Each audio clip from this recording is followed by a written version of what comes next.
wife and I were living on a houseboat in Sausalito, 1967, and our neighbors persuaded us to take LSD. This was the first time for us. We were about 25 years old. My wife and I had driven from New York in '67, September, in a VW camper.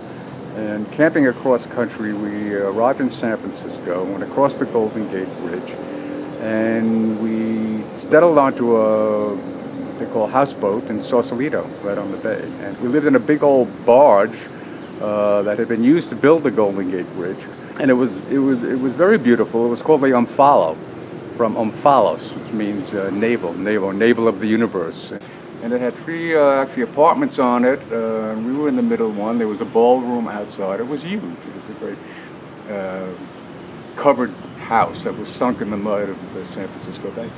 Down, a couple houses down, Alan Watts lived in a big old paddle wheeler, a real riverboat somehow that was stuck in the mud in the bay, as we were stuck in the mud also.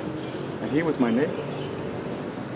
And he lived with Varda, an old Greek artist who did these collages and textiles and everything. We had one in our house. Alan Watts really also had brought Zen Buddhism, introduced it to America, I believe. This would have been 1966. And his book, I forget the title of it, on Zen Buddhism, in addition to the book on the taboo against knowing yourself, were well read, at least on the West Coast.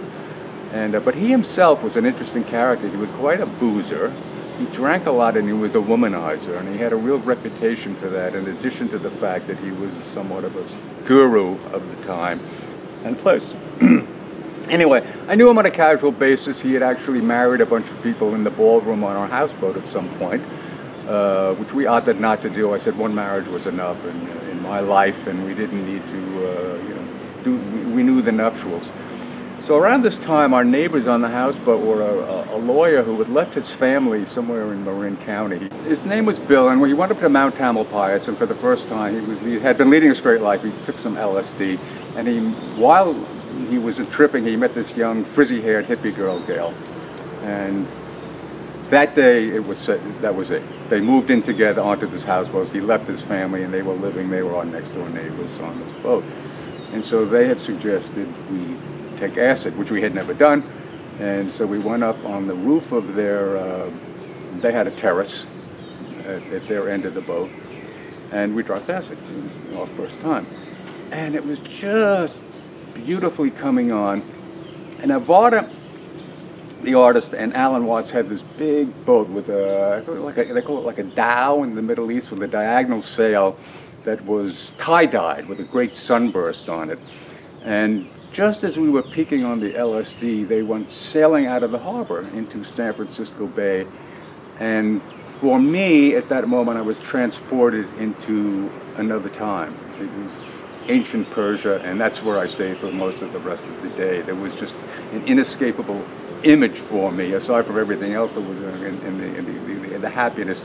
And even in the house next door to it, which was called the Omega House, and there was a girl there who did these beautiful, colorful, woven tapestry hangings that she put on sticks. And she came out of her window and she was showing these to us, and the colors and everything. It was in a Persian market, is what it was for me. And my only complaint is the trip would never end. And I remember that night in bed with my wife, and I also recall that I was afraid sex was too scary. It was almost too large. Everything was looming too large and red and glowing, and I could see the entire,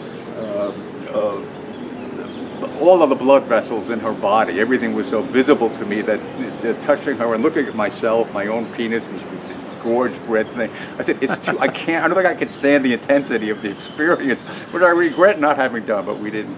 And she eventually went to sleep, and all I could see was her entire blood vessels in her life, and I finally had to go out begging for some for a Valium or something to bring me down. It was just a never-ending trip.